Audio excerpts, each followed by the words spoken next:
Hello everyone and welcome back to another Godzilla Battle Line video. It is way too late in the season for one of these, but we haven't done it yet, so we are going to do it. And by we, I mean me and Miller. Hello Miller, everyone wants you to come back. Yes. So, we're going to do the tier list for this season. Miller, your butt's about to hit the microphone, but we're a little late in the season.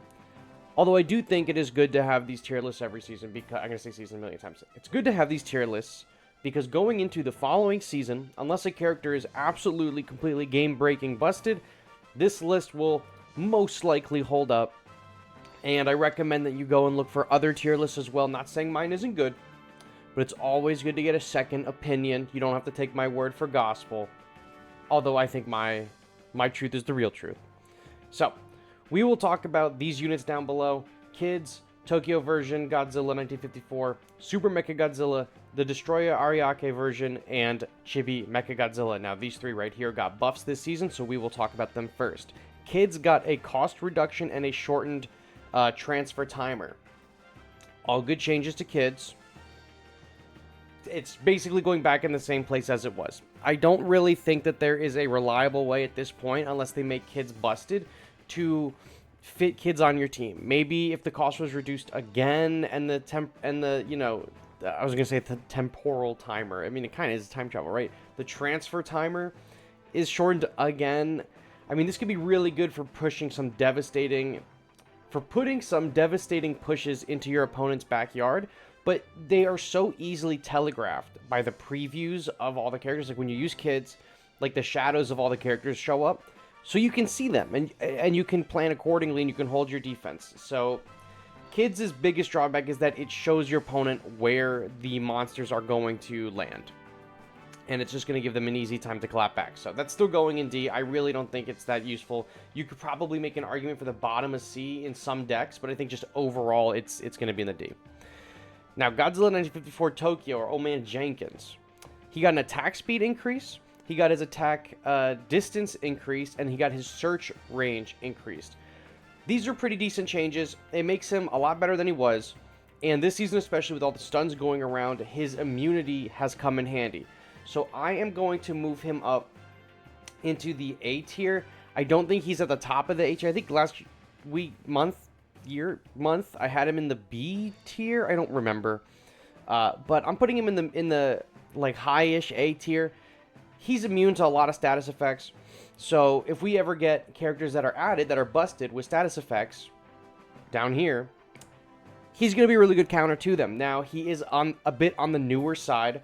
He is from the last 7-ish months, so not a lot of people have a ton of shards for him, but they gave us, 50 or 100 shards, fragments for him this season, so we've had plenty of time to level him up over this month. He is... Miller, are you trying to get down? I'm trying to talk here. He wanted to jump.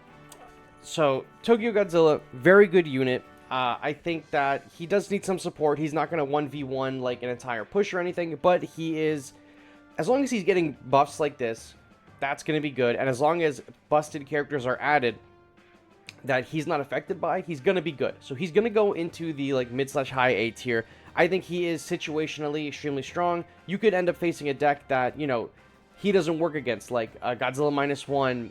The explosion is a on-spawn explosion, so it does affect the Tokyo version. The Destoroyah Ariake, which we'll talk about, does a defense down. That does affect that Tokyo version Godzilla. So there are some really good units that do have abilities that get around his immunities, but as long as there are characters that are not getting around the immunity, he is going to be a pretty decent pick, so he's going into the A tier. Now, Super Mechagodzilla is the fucking breadwinner for this month. Increased attack speed, increased attack distance, and increased enemy search distance. He is absolutely, like without a question, he is goated this season. He is so good. He is so good. He's already shown that he can be one of the best leaders in the game. This boost brings him to one of the best units in the game, alright? He does a slow... When he attacks, he's got really huge range. Anything caught up in his attack is going to get slowed. He's fantastic. He's so good. He's not going to solo a ton of pushes, right? But if you keep him in the back line, he can be behind the Chibi Godzillas. He could be behind Shinden, be behind Earth. And he's just going to work through your enemy. He is going to absolutely dumpster them. He is awesome. I like him a lot. I said when he was first introduced that his kit was really, really good, but his stats were a little bit lacking. That has been adjusted. His stats are really good. Maybe I would have liked to see them get a little bit more tweaked, but then I think he might have been overly cracked. Okay, so oh my gosh, Super Mechagodzilla is going to the S+ tier because the increase to attack speed and the increase to his attack distance, which is his range, and then an increased search range is phenomenal. He is a grade A sniper. I only wish the same for Ultima next month when Ultima gets that attack boost. But Super Mechagodzilla in the S tier, I think he's really, really solid. Now we're on the 2 new units of the season. Destoroyah Ariake version is without a question this season one of the best units in the game, period. I see a lot of people online don't understand why he's so good, and then also the same people complaining that they are losing to him all the time and they don't get it. I don't know how. You don't understand. But I'll break it down for you. He's like a glass cannon. He has like no health. If you catch him out of pocket, you can kill him in like 2 hits, right? Bylante in the water is going to hit him like twice, and it's going to kill him. If you're in a 1v1 confrontation with Destoroyah Ariake, you're probably going to come out on top. Because his in combat, I don't even know how to describe it. His attack that he uses when him and his opponent are attacking each other, when you're... There's got to be a better way to describe this. When the opponent has Destoroyah within their search range and or are targeting the Destoroyah, Destoroyah will then hit them with a single beam from his oxygen destroyer ray. And it's really not great. It's really, really terrible. But if the enemy is distracted, Destoroyah Ariake will use a horn slice attack, the variable slicer attack. The first hit is going to do a lot of damage. The second hit is going to do damage again and apply defense down. So when an enemy is distracted, Ariake is hitting for double damage, and on that final strike is applying defense down. So on the next hit, it's like a 30% defense down or something like that. On the next hit, that Destoroyah is going to be doing way more damage than the first time he struck. Additionally, if the unit he is fighting is a ground-based unit, it is not a flyer, he has a 20% damage boost, right? Let me go check the numbers. I'm pretty sure it's a 20% damage boost, and then the defense down is 30%. I have the game open right now. I'll tell you right now. You may hear it in the background clicking. Stats, Yeah, okay, so he's applying a 30% defense down, and then against ground units, he's doing an additional 20% damage. That additional 20% damage stacks with characters like Space Godzilla, with characters like Batra, with the G89 leader ability. Anything that's going to up his damage, this can stack on. It is an intrinsic boost. It is not a buff that he gains. He always has this, so it will stack. Destoroyah Ariake hits like a fucking truck. He is insane. If you can catch him out of pocket, you can stop him very easily. But if you can keep him in the back lines and have your enemies distracted, he's going to run them over. The Chibi Godzilla is amazing for this. Gigan Final Wars, amazing for this. Who actually got bumped out of the S+ tier because of who we're going to talk about next. Shinden, phenomenal for this, actually. So, Destoroyah Ariake version, very, very strong. So, big fan of him. He's definitely in the S+ tier for sure. Now, the Chibi Duo. It's technically classified as Chibi Mechagodzilla and Chibi Godzilla. Or just Chibi Mechagodzilla. But it's the Chibi Duo. I think the Chibi Duo is probably the best unit in the game by far, by and large, like a mile. The Chibi Duo's text in this game is ridiculous. I will read it to you again, just to get the point across how busted they are. On deployment, Chibi Mechagodzilla permanently is immune to stun. Awesome. Already really good. When attacking Chibi Godzilla, enemy units, when Chibi Godzilla is attacking, enemy units hit by its attack are inflicted with burning. Burning deals 50 damage to afflicted units for every second for 8 seconds. So that is, what, 400 damage? When attacking Chibi Mechagodzilla, so this is when Chibi Mechagodzilla attacks, enemy units hit by its attack are inflicted with stun for 0.6 seconds, and units cannot attack when inflicted by stun. Duh. When Chibi Godzilla dies, the ability Buddy Boost activates. If Chibi Mechagodzilla is alive, when Chibi Godzilla dies, its stats will be permanently boosted. Chibi Mechagodzilla's stats get permanently boosted. Its attack power will be boosted by 50%, its movement speed will be boosted by 50%, and it will recover 30% of his maximum HP in one shot. So the higher level this Mechagodzilla is, the higher his HP recovery is when the first Chibi Godzilla dies.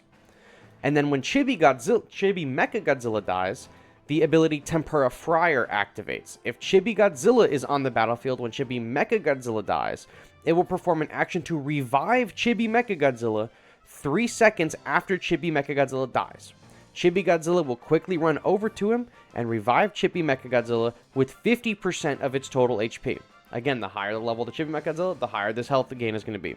This action can be performed 3 times. And then, when Chibi Godzilla and Chibi Mechagodzilla are a certain distance apart, the Chibi furthest from the enemy leader will quickly run to the Chibi closest to the enemy leader. So that's like if Chibi Godzilla is up here and Chibi Mechagodzilla is down here, Chibi Mechagodzilla is going to run and catch up. And then they have the Decoy Ploy ability. We're not even at the end of this.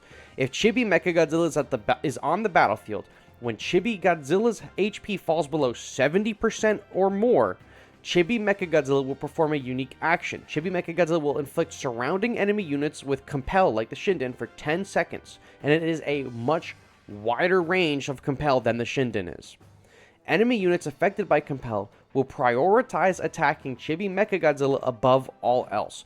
Enemy units will attack Chibi Mechagodzilla until Chibi Mechagodzilla expires. The effect wears off, or Chibi Mechagodzilla leaves the enemy unit's search range. They buff each other, they stun, they burn, they compel. You get 2 units for 4 cost. It's basically each of them are 2 cost units. You deploy them at the same time. One is doing burn, one is doing stun. The stunner is, first of all, stun immune, also fires outside of leader range. I gotta look at his stats right here. His search range is 80, and his reach is 75. Most leaders' search range, or reach, is 70. So a majority of leaders in this game, like 2/3 of them, he is hitting outside of their leader range. The Chibi Godzilla, though, he also hits... No, he hits for exactly 70, so he will be in range of most. But if he dies, then the Chibi Mechagodzilla gets a huge buff. It's insane.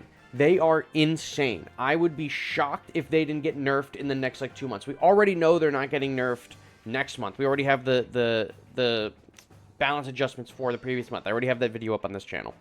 Or we have the balance adjustments for next month up already on this channel. We also have the previous ones. That's besides the point. The Chibi Duo is so beyond cracked, it is not even funny. If next month's units are not good at all, I have 20 G materials saved up, and I am just going to dump them into the Chibis. It is silly. They are so good. The Chibis are so strong. Compelling your enemies is a ridiculous ability to have. The Shinden shot up to the S+ tier when in its debut season because of the Compel effect. Now this unit can do Compel, Stun Immune, and Stun, and Burn, and Revive 3 times, and give HP back. It's crazy. So the Compel is huge, especially paired this season with Destoroyah Ariake version. Destoroyah Ariake is going to eat up these Compels. Put Shinden and these guys on the team, and your Ariake is always going to be hitting for that defense down. So the Compel ability is cracked. The burning actually is just okay. It's the same standard attack that all the burning damage does, like on G99 and Destoroyah, but this one is every time the attack is used. G99 is only when he kills a unit. Destoroyah is only on spawn. And Shin Godzilla Leader is just when he uses the leader ability. This burn is every time Chibi Godzilla attacks. So it is not a lot of damage in one shot, but overall with his that's really strong. That's 400 damage every second, not including also the other Godzilla, the Mechagodzilla that's stunning you. And then, you've killed Mechagodzilla? Well, that's great. If you didn't kill the Chibi Godzilla, the Chibi Godzilla is going to revive Mechagodzilla. But if you killed the Chibi Godzilla, then Mechagodzilla is going to get 30% of his HP back and instantaneously, and get a 50% damage boost. And a 50%, what was the other boost that he got? It was also something stupid. 50%, speed boost. no matter what you do, you have to kill them at the same time. If you don't kill them at the same time, you're either buffing Mechagodzilla like crazy, or the Chibi Godzilla is just going to revive the Mechagodzilla and the cycle is going to start again. You have to kill them at the same time. They are, I think, by far the best unit in the game. I actually think for this season, I would put Destoroyah maybe above Mogera as well. But honestly, the Mogera pairs with both of them because they're both 6 cost or under. So they're both getting the defense boost. And if you thought the Mogera was already making shit unkillable, when the Chibis are reviving each other and gaining health, and they have the defense up, it is ridiculous. It makes them such a difficult wall to get through. They stun lock most characters in the game.